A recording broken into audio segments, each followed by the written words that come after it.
students whom we are teaching are dealing with are digital natives. So digital methods, modern methods will be much effective for the learners. Okay, these are all some of the reasons for innovative pedagogical approaches. Now, what do you mean by blended learning model? I'm going to give you model by model. Friends, please make note of it. I'm going to give you model by model. Okay, these are all some of the innovative pedagogical approaches. I'm going to give you theory, then I shall let you know how to prepare for each. Blended learning model. Blended learning model uses two techniques: synchronous as well as asynchronous or asynchronous. Synchronous, which means you and me right now are connected through Google Meet.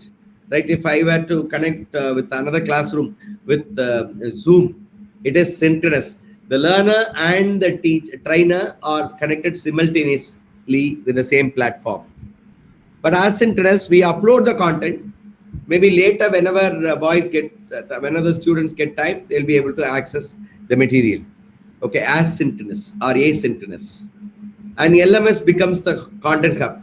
When you go for blended learning, you should make use of all your repositories in library. Okay, from library, students will be able to access. And in blended learning model, some classes could be live also. Okay, some classes could be offline and online. Some classes should be live so that we can clarify the doubts. Okay, so this is called blended learning. One of the best methods for blended learning is flipped model approach. One of the best methods. For flipped model approach, friends, please understand, for flipped model approach, we need to prepare the video and send it to the students. We need to prepare them a video and send it to the students. Okay. See, we need not teach. We need not teach. Instead, through the video, they will learn on their own. So the lower order skills such as understanding and remembering will be imparted to the students, and the higher order learners, the four pedagogical approaches: apply, analyze, evaluate, and create, will take place inside the class. Please understand. The flipped model classroom is in contrast to traditional model. In traditional model, we make our students understand. We make our students remember. We teach them, through which they will be able to understand or remember. Beyond that, how do you make your students to apply, analyze, evaluate? Are you doing it at the classroom? No, it isn't possible. So we are able to make them understand. We are able to make them remember. Beyond that, they will have to make it on their own based on the exercises given by the course teacher. In contrast to this method, look at here, dear friends. In contrast to this method, look at here, you've got 1 minute, dear friends. Yeah, look at here, my dear friends. So when I get ready with the video, I give it to them. They learn on their own. When they come back to the class, maybe we can give them, we can ask them to apply for a concept. We can analyze, we can evaluate, we can create something new. So all that they study, okay, from the classrooms, they'll be able to implement it for all these higher order thinking skills. HEARTS, we call it as HEARTS. Okay, do you all understand what is professors? Do you all understand what is flipped model classroom? You give them a video, they'll watch the video, they will have the basic understanding of the video. They come back to the class. The classes will be divided into different teams, through which apply, analysis, evaluate, and create will take place. Okay. Once after it is done, it will be reflected back. It will be reflected in assessments of different kinds. Okay, this is flipped model classroom. 1 minute, my dear friends. Now, my dear friends, look at here. I've just given you an example flow of flipped model classroom. There are two stages. One is pre-class engagement. Training the students prior to the class. In-class engagement, which means, you prior to the class, what do you do? Can you answer me? Prior to the class, how do you engage your learners according to the flipped model classroom? Prior to the class, how will you manage? How will you manage the students prior to the class, actual class? Pre-class engagement is essential. What do you mean by pre-class engagement? We have to sensitize the students with some basic, tools or videos. They'll be learning on their own. When they come back, after learning, they'll be engaging themselves with the class activities, gamification, or any other activities, maybe case or problem solving. Anything can be there. You can have activity which impart higher order thinking skills. The facilitating tool is learning management system. If you have learning management system, I can upload the post classroom activity, so that on looking at students will be enhanced with all these skills. Flipped model classroom. Madam, what is send video based on next class? What is that, ma'am? Ma'am, what is that? What is that, ma'am? IT Galaxy. What is that? Send video. What is that? Pre-class. Yeah. Thank you. Okay. You are connecting. I thought you are giving me instructions. Sorry, I'm sorry. Right. So, professors, please understand carefully. We need to give them a video which gives them a basic understanding. Then, based on the video, they will have some activities that imparts higher order thinking skills. Okay, you have activity-based learning. You can give them some games. You can have some case study. You can give them a problem. All that is done in the classroom. Once the deliberations are over, they can be uploaded in learning management system for evaluation by the teacher, course teacher. Okay, this is what we call by flipped model classroom. Okay, my dear friends. Now I just take you for the next model. 1 minute, my dear friends. Yeah, look at here, my dear friends. I was talking to you about hearts and lots. Lots is lower order thinking skills. Hearts is higher order thinking skills. Lower order thinking skills are obtained in pre-classroom engagement, which means you give them a video and they are able to remember and understand by watching the video, right? Higher order thinking skills that is imparted in class activity, building our own model, having our own style of functioning, asking them to reflect upon K4, 5, 6, and so on. Okay, my dear friends. So this is with regard to flipped model classroom. Now, gamification. Wonderfully, games can play a vital role in our classes, so that our classes can never be bored up. Games like Kahoot and quizzes, though not only it can create you assessments, it can also create you lessons that could take the lessons so funny, so that they enjoy learning. And the gamification that encourages the students, for example, at the point of time, once the quiz is over, the toppers will be appearing on screen. Peer motivation will take place. Okay. And we need to kindle the interest of the students for gamification. Okay. It kindles the interest. For example, when I do teaching through a game, it stores in their mind. They never ever forget. Whenever they come across this game, they never ever forget the concept that we have taught. Just for an example, chemistry students complete their quiz on a periodic table, earning badges. Okay, this is a simple example of gamification. So, my dear friends, the next one is brainstorming. I told you about brainstorming and live discussion. They play a vital role. We need to have a lot of discussion, and it should give them critical thinking, not always monotonous. Whatever I give and they take it and go. No, we should have brainstorming. We should have live discussion. For that, I strongly recommend a tool called Slido. I will just deal with that. Okay. So when we brainstorm, we give ideas. Now, how do we make our students, everybody, to come out with their ideas? We should go for digital integration. If we were to ask it in the class, they may not respond. But when you go digitally, they'll be responding through different tools. I'm going to show you one tool. They will share their ideas. They'll actively participate. And my dear friends, we teachers, we need not have any role. Only the questions are posted, and we need to facilitate, preparing the students. That's all, my dear friends. Okay, this is brainstorming and live streaming. Okay, these are all pedagogical approaches, my dear friends. These are all pedagogical approaches. Now, the next one is collaborative online learning. Put the students into small groups, maybe 4 to 5, or maybe 6, based on the number of the class. And you can ask them to edit completely. Okay, ask them to co-learn learn. For example, I wanted to have my lecture notes. I alone have, all the others do not have. What should I do? I have to upload in Google Drive and give them link, and they'll be able to just concentrate. They'll be able to just make use of things. Okay, so group assignments, group work on a single platform, and it peer reviews the submission. Whatever people submit it like slide or document and so on, it cannot be accepted as it is. It has to be evaluated before enloading into learning management system, and build a teamwork. Coming together, speaking or designing, we will get ideas. Collaborative learning. This is what we call a collaborative learning. I shall give you one on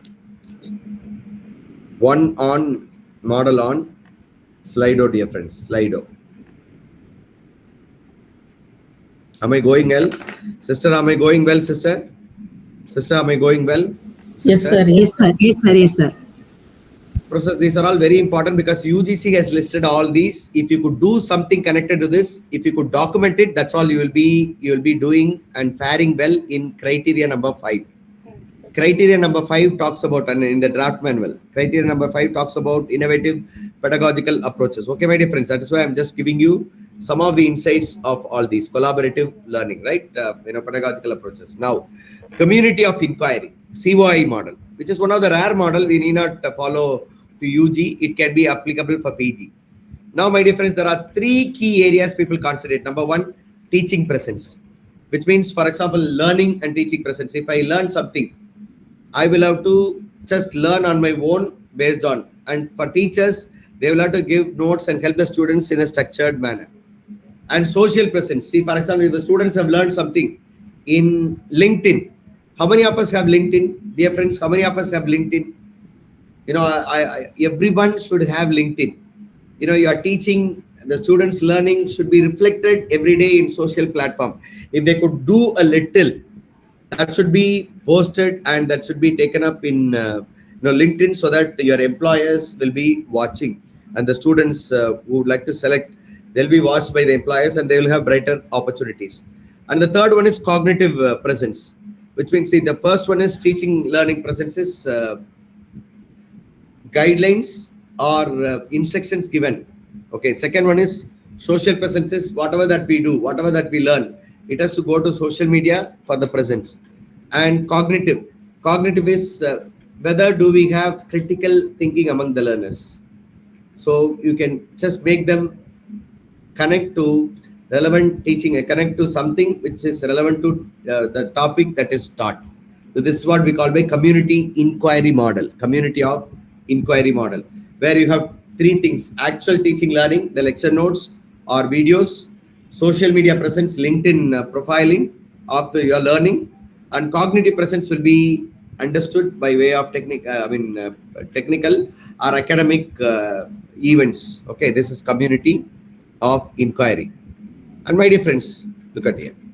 This is called problem-based learning. Any topic that you teach, any topic, invariably, whether you belong to any subject, problems can be identified, and the problems can be given to the group and ask the students to make use of the lectures that is given and solve the problem. Okay, the problem could be real world problems, completely real world problem, not the one that is in the book. Real world problems should be applied with the concepts that is that is being taught. My dear friends, during problem solving, it can be done individually, but I would recommend go in for a group, so that one students will play a role excellently well. The other students will have low morale, but still these students will speak to each other and they collaborate, and they'll be able to learn. They'll be able to find solution for a particular problem. My dear friends, here there are some of the tools. We can go for Padlet. One of the teachers are covering Miro, Zoom breakout, Zoom option, where you can put all the participants into small rooms and discuss. And here, my dear friends, for problem-based learning, completely teacher need not be present. Okay, teacher becomes facilitator. So you give them instruction and you can go off and give them time. They'll be making themselves responsible and they'll be able to come out with a product. My dear friends, case study based learning. Case study based learning that encourages to use, most of the IITs, NITs particularly for business models, they've gone in for only case studies. Only case studies, 250 marks, that is considered as internal. So whatever that is taught, that has to be applied immediately. Only then the case study based learning will bear fruits. And my dear friends, cases at LMS, you need to upload the cases in learning management system. We need to give them enough and more instructions for anybody to understand, whoever comes to our college learning. And it should enable critical thinking. It should enable critical thinking, my dear friends, and support e-learning. Okay, these are all some of one of the methods called case-based learning.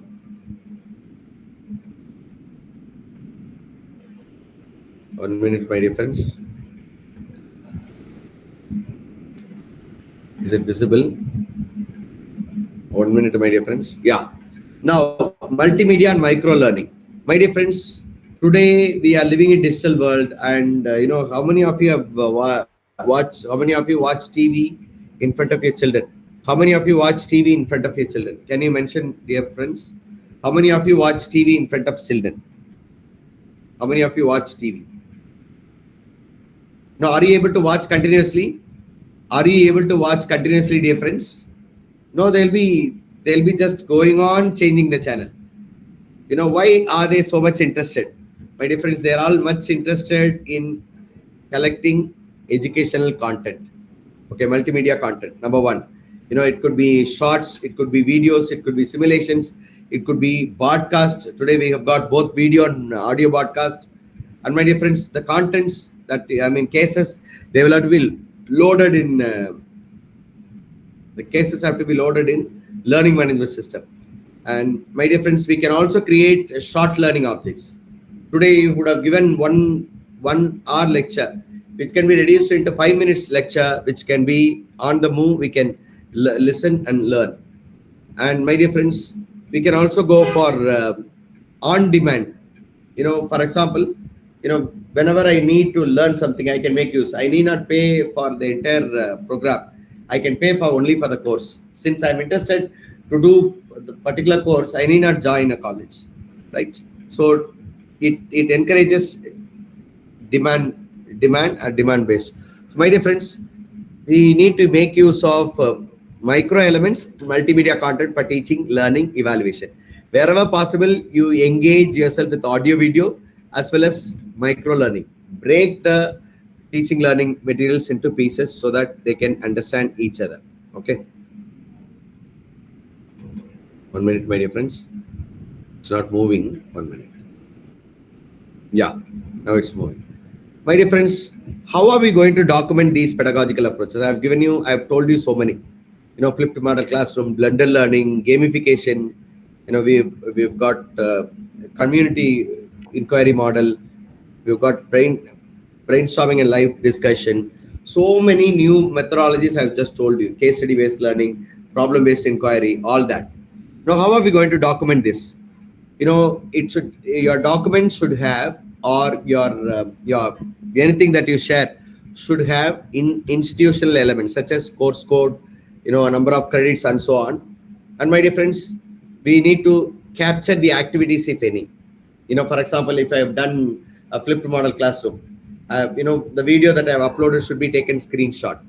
And in the classroom, if I put my students into small group for a discussion, that has to be taken with the geotag.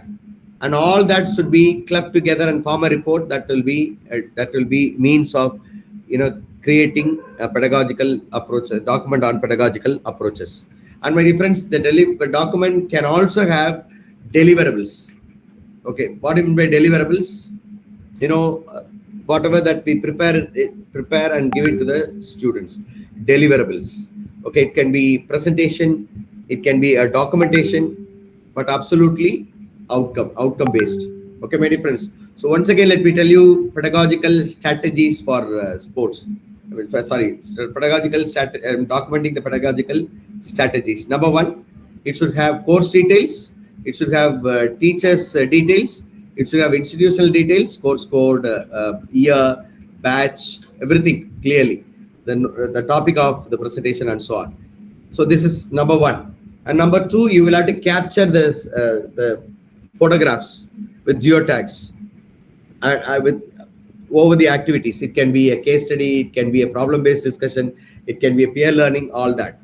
And the presentation that the students make, the video that the students make, the deliverables that the students make can also be brought in documenting for sample. Okay, this is how you can document the innovative pedagogical approaches. Let me just take you for the next slide, and shortly I'll just move with look at here, my dear friends. I shall let you know clearly of one case. Now, what do you mean by pedagogical strategy? Can anyone tell me what is pedagogical strategy? What do you mean by pedagogical strategy? Can you tell me, my dear friends, what do you mean by pedagogical strategy? Can you tell me what do you mean by pedagogical strategy? Can I have your answers, dear friends? Pedagogical strategy. Can I have your answers? Pedagogical strategy. Friends, can I have your answers? Pedagogical strategy. Sister Joshita, would you like to ask for a clarification? Sister Joshita, I think your hands are up. Yes, sir. Yeah. Anything, sister? Or you want to ask for something? Sir, when you are telling that we want to have some post-class sessions, post-class discussion or anything else, so I have created one Google Classroom for this group. So we can send invitation to the students, those who are participants.